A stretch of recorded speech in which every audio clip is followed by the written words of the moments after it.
And we're live in round 3 of the Arizona Modern Series Flagstaff Championship. On the left, we've got Tom playing green-white hexproof, and on the right, we've got Jeremy playing green-white humans. The reason that I said green-white hexproof and not green-white whatever that card name is because I don't know how to pronounce it. It looks like Boggle.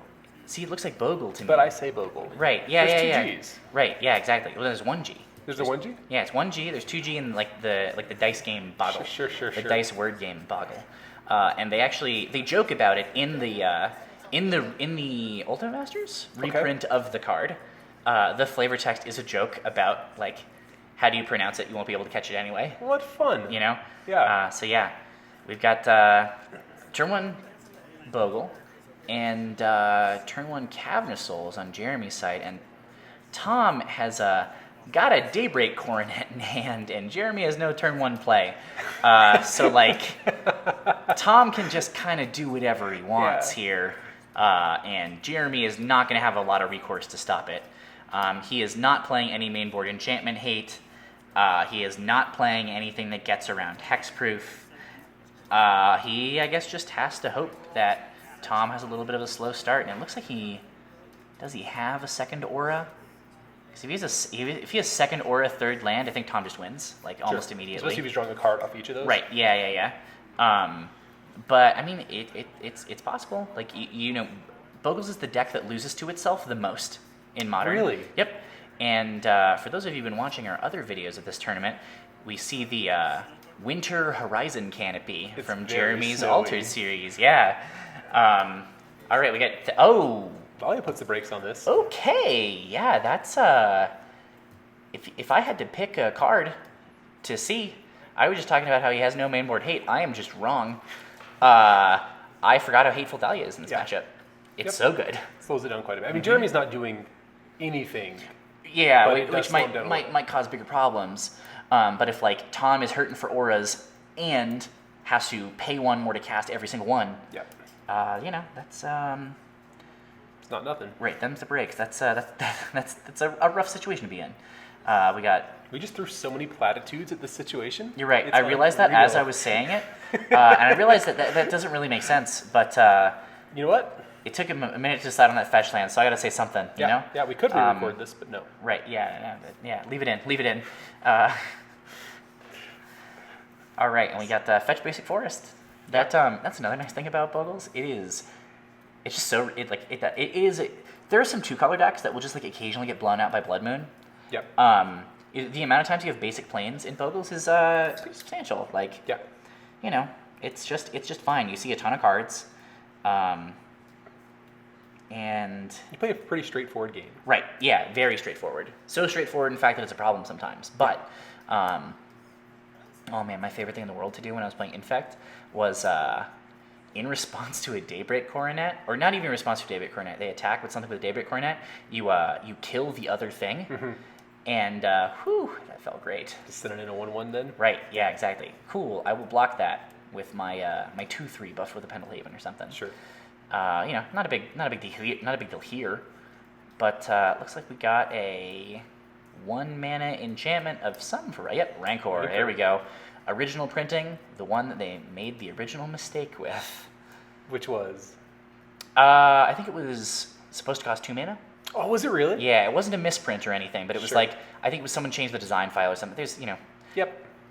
Rancor is very good at 1 mana. Oh, yeah. Oh, yeah, very good at 1 mana. I think it's still like good and, you know, maybe playable at 2 mana. Probably this deck probably wouldn't be a deck if Rancor were 2 mana though. Yeah. Because it's just so efficient. Yeah, I was playing full-on Little Kid Magic at that time. Yeah. And I had Wild Dogs. I don't know if you know Wild Dogs. I don't at all. 2/1 for 1 mana. If your opponent has more life, they gain control of them. And I was playing those, and I was playing Rancors. And Tolarian Academy was in Standard. And so it was a rough time to be playing Little Kid Magic.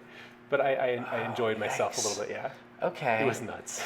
Yeah, okay. And Jeremy got it Always Watching. Yeah. Definitely one of the cooler cards in his green-white humans deck, to me at least, but not great when you don't have 1-drop into 2-drop into Always Watching. Yeah, empty board Always Watching is it's not rough. as strong. Yep. It means he didn't have to pay for it with Thalia. He might just, but he might just be able to like play a couple things and be okay. Yeah. Except I forgot that Tom has a Daybreak Coronet in hand. Yep. So he's just not okay. It might take a minute for him to die, because Tom is not on the put everything on Core Spirit Dancer plan because he doesn't want to get blown out by something like a mainboard Path to Exile. Yep. Which of course Jeremy is playing 4 of. Yep. But he's still getting the card draw. He's just not killing Jeremy as fast, which I think you're fine with, because I don't know, just First Strike Vigilance Lifelink is a hell of a combination of things. Daybreak Coordinate generally is the one that puts it out of reach. Right. You can't come back from that much life gain. Yeah, exactly. Now the players have to figure out what Bogles' power and toughness is. Right, yeah. Counting is hard. Yeah. And I say that not as sarcastically as my tone implied. Yeah. I play Tuvasa the Sunlit in Commander. Sure. And it's just like, cool, let me count to 12, and then count, and then count, and then count. Yeah. It doesn't really get crazy until you get to Ethereal Armor. Okay, yes. Yeah. But I just don't know how Jeremy comes back from this. Yeah. Like, his Thalia did a valiant effort keeping him alive for a turn. She tried super hard. Right, yeah, she did. Getting the 5th land drop right on time, though. Right. Not missing any of those. Yeah, probably not where we want to be. Yeah. Against big first strike trampoline friend. And we've got a Thalia's Lieutenant here, a 2/2 from Always Watching, non-token creature. And then we got Noble Hierarch putting it to 3/3. I think Jeremy just knows he's dead. That's what it looks like. Maybe he's gonna. I don't know. Yeah. I don't know what he does here. I mean, if Tom has any one card, I think there's almost no way for Jeremy to live. Yeah. Right now, if he chump blocks with everything, he survives at barely. Yeah. And it's not like he has anything wacky, like I don't even know what we I don't know, like a Settle the Wreckage gets you here. Settle the Wreckage. But who plays? I don't know. Well, I mean, at least Settle the Wreckage gets the colors for. We know he's not playing it, but maybe that's why. Maybe that's why Tom seems a little bit apprehensive. Yeah, boy. Just sort of like, Yeah, that second rank will do it. Yep. All right, and that'll be it for game 1. And we're in game 2. Both players keeping 7 here, and we're gonna start off. This is Jeremy, no turn 1 play here. Yeah, that's rough. That's. Stirring Wild was good last time, but it is painfully slow right now. Oh yeah, absolutely. It was just barely fast enough to do Jeremy some work against Mono Blue Delver, but against Green White Hexproof, it just I don't know, just doesn't do a whole lot. If we got a Thalia right here though, there we go. Yep. All right. That just has to eat removal, or Tom does nothing for a couple turns. Sure. Looks like Tom pointing out something about Ghost Quarter. Not quite sure what that was, but I don't either, actually. Yeah, it looks like Jeremy playing two Ghost Quarters main. I mean, you can afford to when you've only got 2 colors of mana that you need. Sure. Like, yeah. The 5-color Humans deck plays 0 utility lands. Yeah. If you count Cavern of Souls, I think you're wrong.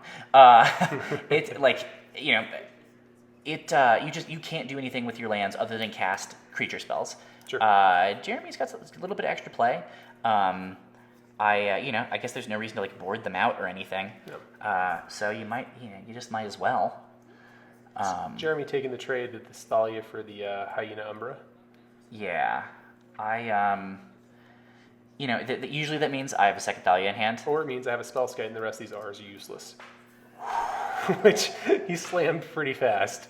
That's very, very good in this situation. Okay. If Tom doesn't immediately... Oh, he has the path. Okay. Well, I thought Jeremy was going to get him. Sure. Yeah, okay, yeah. I mean, if you just have the answer. Like, yeah. But Spellskite is a pretty hard counter to Green-White Hexproof. It is. It hurts that deck probably even more than it hurts like Infect or something. Yeah. Because like there are tricks that Infect can do to kind of like negate a Spellskite, or they play like Twisted Image main board or something crazy. Mm-hmm. Which Tom doesn't have anything quite so strange. He just best removal spell in Modern. Yeah, there you go. It looked like he pathed his Bogle at first too. Yeah. I was like, I'm not totally sure what happened there. He was probably just like, I'm casting this, I'm targeting this. maybe how does that work? Part of me thinks that whenever you cast something with Spellskite in play, you cast it on something and then Spellskite redirects it. So you know, a little bit, you're like, but then that makes no sense. Right. He's just like, cool, path your threat. Yeah. Yeah. I don't know, dude. Yeah. Oh, well. Jeremy moving all of his cards so that they are not touching. I mean, we can see them a little bit. I guess better it than is. we could. That Yeah, is that's sort of very nice. polite. Yeah. Thank you, Jeremy. Yeah, I can tell that Tom has a Razor Verge Thicket and a, you know? That's a land. I think the book's Razor Verge. It's 2 Razor Verges and a Wooded Foothills. Yeah. Jeremy gonna take 2 off of this Bogle. And then, yeah, Jeremy really needs some gas here. Yeah. He's got so many cards in hand. Yeah, but it looks like none of them is a 4th land, and maybe he's stuck on, a Collected Company or a removal spell, or, maybe he just needs a 2nd white mana. Like, boy, yeah, all of those things are possible. I see it looks like a Noble and a Fiend Hunter. And Fiend Hunter doesn't do anything on this board, but it is double white, so yeah, there's a few reasons. At the very least, it is a 1/3 that blocks a 2/2 for a little while, but I don't know how much longer that Bogle's going to stay at 2/2. Yeah, Tom probably doesn't run too many auras though, so it's unlikely he draws another. Right, yeah, of course. Definitely doesn't run like a sometimes prohibitively large number for us. Giving it a nice shuffle. Let's see what he picks up. I'm curious, All of the cards are in the perfect place right now. He fixed them all. Yeah, Horizon Canopy there. He's just gonna immediately play it, sack it. No thanks. And just get another look. It looks like another Hyena Umbra. Sure. Pretty good. It that totem armor effect is very, very good, and also creates some like wacky rules interactions. Yeah. Just like the whole like, if I planar cleansing a thing that has a thing with totem armor on it, what happens? Yeah. And most of the time, those interactions work out in the favor of the thing with totem armor. Yeah, I've tried to engineer explosives off totem armor. Oh yeah, it gets rid of them, but it doesn't kill the thing under them. Pretty gross. Right. Not a fan. It what are you gonna do though? It's Magic. Rules are weird. I mean, people get to play good cards. Sure. Right. Yeah. They're worst things to have. And it looks like we got Champion of the Parish into Noble Hierarch. Yeah, and so long as Tom doesn't hit something like Daybreak Coronet, Jeremy really has he can ramp out damage a little bit faster than Tom can if Tom's not on the core Spirit Dancer plan. Yeah, so humans is creatures grow. Sure. And it's one of the only decks I think they could probably grow in step with Bogles. Right. Because their creatures get arbitrarily large, but not infinitely large, and humans can kind of do the same thing to wear the game down. Especially when neither of the decks are answering each other's threats. Yeah. Yeah. Which is just the nature of 2 very low to the round aggro decks that are completely inverse strategically from one another. Sure. Boggles, you go very big. Humans, you go wide. Sure. But humans has a little bit of go very big game, whereas Boggles has no go wide game. No. Yeah. Good God. None at all. Yeah. Uh-oh. Whoa. Okay, we got a spicy card here. Dramoka's Command, former standard all-star. I imagine gonna get a 1/1 counter on a Slippery Bogle and just fight that Champion of the Parish to death. That seems pretty great. Because wow, Dramoka's Command. Yeah. Hell of a card. When it's good, it's amazing. And when it's bad, it's terrible. Right, yeah, but if you're playing a green-white aggressive creature deck, there are a lot of situations where Dramoka's Command is pretty good. And it looks like it's going to take out the Noble Hierarch because Jeremy, of course, has already missed a 4th land drop. Sure. Tom does not care about hitting any more lands after the ones he has, but Jeremy does. Jeremy's got, he's got good plays, playing multiple creatures a turn. He's got Collected Company. Only 1 copy, but yeah, okay, and he just hits the Windswept Heath. But, I think you got to make him have it at that point. Yeah. Because, the difference between killing the Noble and killing the Champion of the Parish is pretty negligible from Tom's point of view.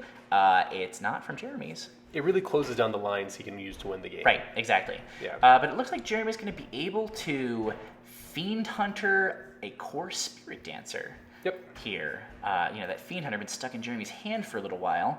And, not having the 2nd white has hurt a little bit.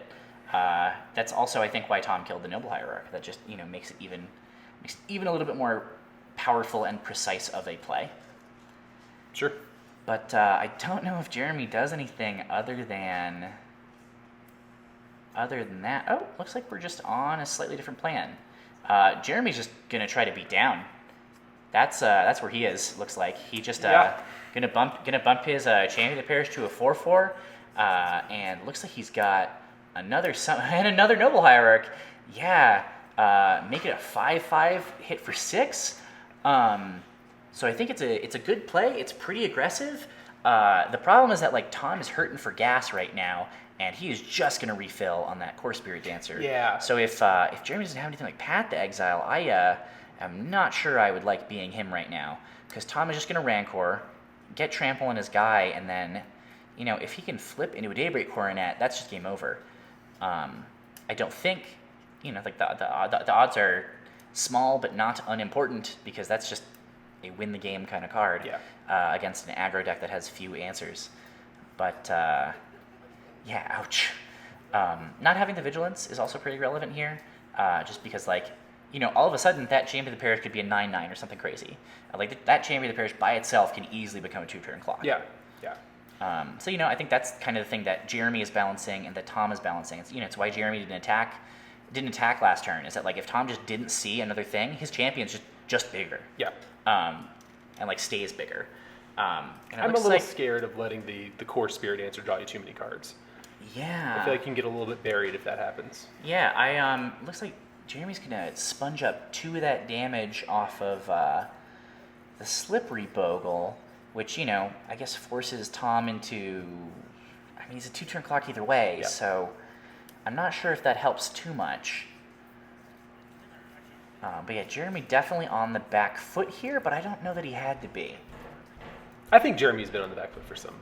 Yeah, I think I might have liked attacking the previous turn, just take it in the teeth, go to 4, it's a 2-turn clock anyway. Yep. And if you really need to start chump blocking when your opponent is at 13 as opposed to at 19. But it's there could be a card I'm not seeing or something like that, and it's easy to play the game when you're not playing the game. Well, you can see both players' hands. Sure. Yeah. It's right. so yeah, easy. You exactly. make such good decisions when you can tell. But even then, Jeremy can see most of Tom's hand. I guess that's true. I don't know. He's seen most of Tom's hand. It's all gone at this point. So I don't know. Tom is not quite shields down, but I think Jeremy had to exploit a window, and I think that window might have closed. Sure. He's got a 7/7 champion, and that Bogle's a 1, 2, 3, 4, 5, 6. 6. Yeah, 6, 4. Sure. Yep. Yeah, and he's gonna crash in for 8, put Tom to 11, and that is, that's, they will both have close to lethal here soon. It looks like Tom maybe just hit another land. Just gonna rumble with his big dude here. Jeremy going to, what has he got here? Oh, Beast Within. Oh, Beast Within the Rancor. Yeah. Wow. Okay. So that was pretty judicious cool. Usage of that. Yeah. Yeah, I'm curious why he had to kill his Thales lieutenant for that, though. I think you maybe just take the hit, go to 2. Go to 2. And then, but just not die instead of dying. Which is good. Advanced strategies. Because he's not dying, Yeah. He's not dying either way. And I think you just there are some lines where you just win on the fall. You just win on your next turn. Yeah. But there's also maybe some situations here. That 3/3 token off the Beast Within is a big boy. Yeah. Champion of the Parish is a bigger boy. Yeah, it'll block it though. Yeah. It pretty throws efficiently. A pretty big wrench in the works. Jeremy now has a live Stirring Wildwood. Yes, he does. Yeah. Yeah. Not for nothing. Yeah. He's got one of my favorite lands in Modern. Spreading the Rancor out to the Spirit Dancer now. The Spirit Dancer gets +2/+2 for each art attached to it. Yep. So it's a 4/4. That's very strong. It is a 4/4 trampler right now. Yeah. And if he just kind of, yeah, kind of just decides to. Oh, and this is that new card that we were discussing right before we started the narration. Face of Divinity. It's going to get +2/+2 with another aura attached to it. It's going to get lifelink and first strike. I think that's it. Yeah. Yeah, essentially just like kind of a 5th copy of Daybreak Coronet. Daybreak Coronet might be the best card in the deck. Oh, I think it is. And so it kind of makes some amount of sense. Yeah. It's like, hey, I want more of that effect. Yeah. And so now Tom just has a brick wall that is, it is an 8/8 first strike lifelink trampler. Sure. Super reasonable. I don't know necessarily what Humans does about that. I know that Jeremy's got some Kasali Pride Mage kind of cards here in his sideboard. He has Exactly, Kasali. 2 Kasali Pride Mage. Okay, 2 Kasali Pride Mage, and we already saw the Beast Within. So really not a whole lot of disruption. He's also been slow rolling this Feed Hunter, and so he might be able to eat this. Oh, wow. Yeah. Yeah, you were totally right. Glory Bound Initiate, multi-format all-star. Right. Yeah, absolutely. That card is great. It is a. Here comes the Fiend It's Hunter. very swingy. Yeah. Yep. Here comes the Fiend Wow. Hunter. Jeremy is back in this game. Oh yeah, easy. I would have bet money that this was over. Yep. And it's that Champion of the Parish is 10 damage. Yep.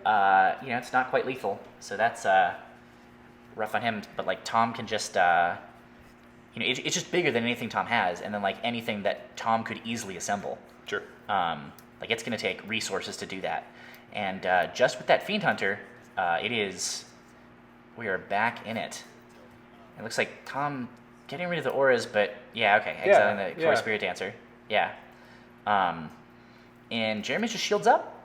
Like even putting that Rancor on the Slippery Bogle, there's just like you need to go, buff into buff in order to have a chance at breaking even with the Champion of the Parish. Sure.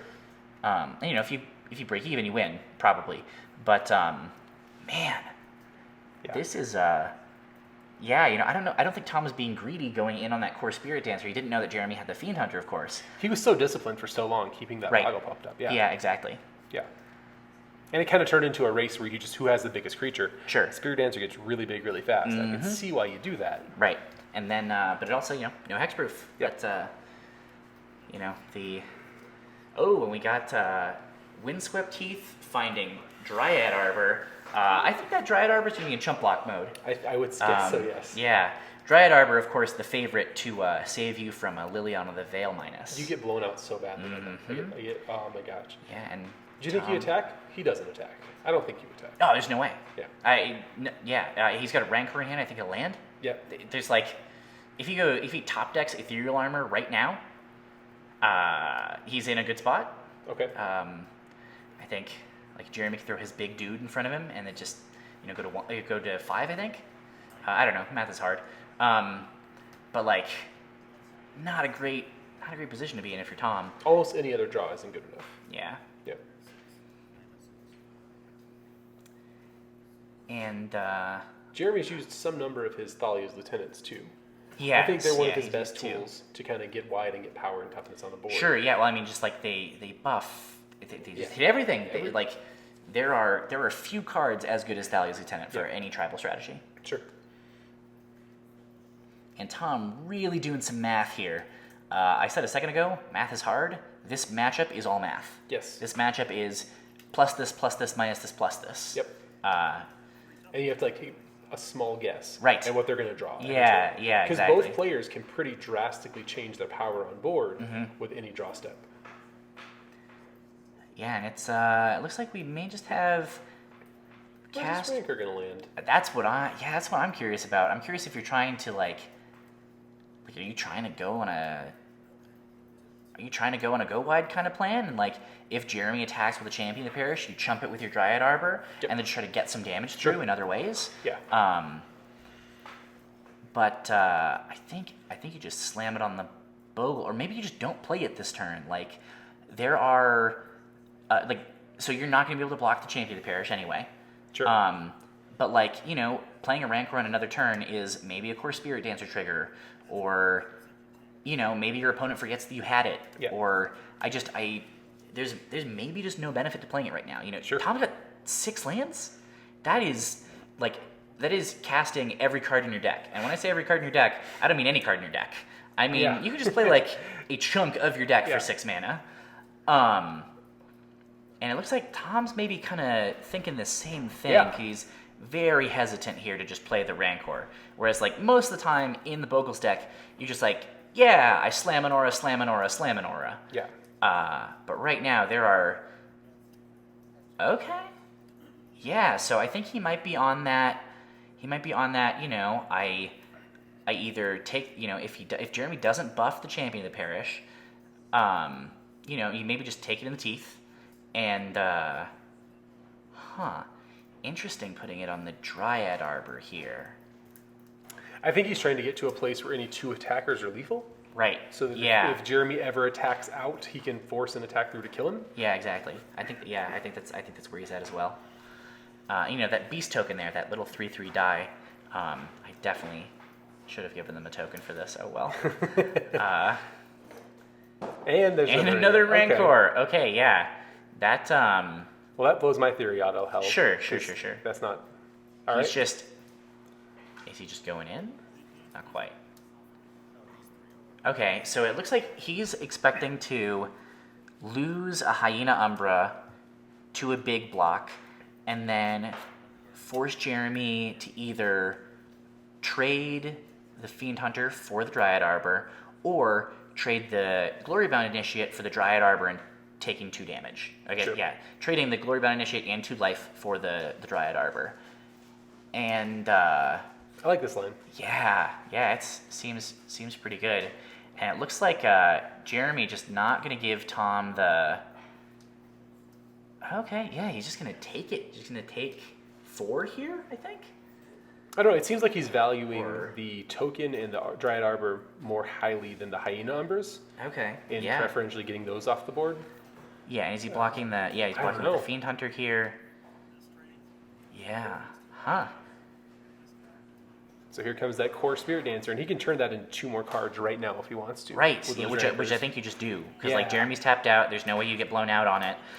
Even if Jeremy untapped kills the Spirit Dancer, with another Fiend Hunter or something, like, you're that's just being able to just turn your otherwise good things into also cards. Sure. That is the reason that they play the quite risky card Core Spirit Dancer. Yeah. Because sometimes you get hit by a Fiend Hunter. Here's this Bogle one, or this Ranker. Okay. Yep. How many cards has he gotten out of these Rankers this game? Feels like a 4 or 5? Yeah, a lot. And see, this is why I was curious why Jeremy didn't just Fiend Hunter the Core Spirit Dancer a long, long time ago. Because, like, I think if Tom were down 5 cards right now, that's pretty important. Yeah. But that's... I mean, Jeremy's been playing a lot of different games this game. There was the race to the biggest creature. Yep. And then there was the race to the widest board, and now there's a card advantage. This game has had a lot of twists and turns in it. Yeah, sure. Hard to navigate. A lot of twists and turns for an aggro mirror. Yeah. An aggro mirror in the same colors. And oh man, and Tom just with double Rancor, double Spirit Dancer, like drawing 3 cards here. Sure. If any of those are an aura, I don't see how there's any way out of it for Jeremy. And Jeremy definitely has he has the Glorybound Initiate that can give it lifelink here, but the difference between 2 life and 4 and 6 life is, I think, actually nothing. Yeah. Yeah. I'm wishing Jeremy had Trample. Yeah, okay. Tireless Tracker here. Yeah. And I think we said earlier that Jeremy did not have a whole lot of cards to bring in for this matchup. He has 3 Tireless Trackers main. There may be just cards that didn't get cut when other things got cut. Probably one of the best win cons stapled to a card advantage engine ever printed. But I've heard conjecture that Tireless Tracker is the best green creature ever printed. Yeah? Yeah. I don't know. I don't think that's far off. So. It's easily top 10. Yeah. Possibly easily top 5. Yeah. But once you get into top 5, like, are we counting Deathray Shaman? Yeah. Like, is that the kind of thing? Like, are we counting banned in multiple formats kind of cards? Yeah. It's probably the most powerful fair green creature ever printed. I guess that's fair. Maybe it's Yeah. the best green creature in Modern. Yeah, okay, there we go. Yeah, I mean, Tarmogoyf just not doing a whole lot in Modern right now. No, it's Yeah. kind of weird how Yeah. Tarmogoyf just isn't remotely good at the Man, moment. when I started playing Modern, Tarmogoyfs were $200, and Yeah. Jund was the best deck. And they were worth it. They Right. were worth the $200. Yeah, they were Right. awesome. They were Yeah. just, yeah, and no, who cares? Right, yeah, just play Tyler's Tracker. Yeah. Jeremy got a weird die on a weird number here, just to kind of indicate this is exerted. Sure. Um, Glorybound Initiate doing work for him. yeah. I mean, these are close life totals. Oh yeah, very close.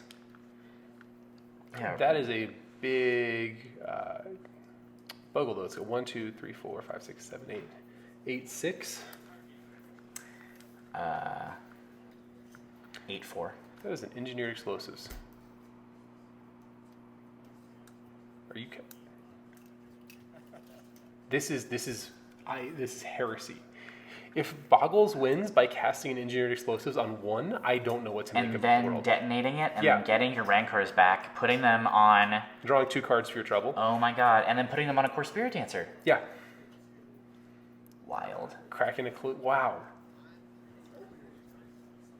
Oh, that's so odd. What a cool line. Yeah. Oh my god. Yeah. Yeah.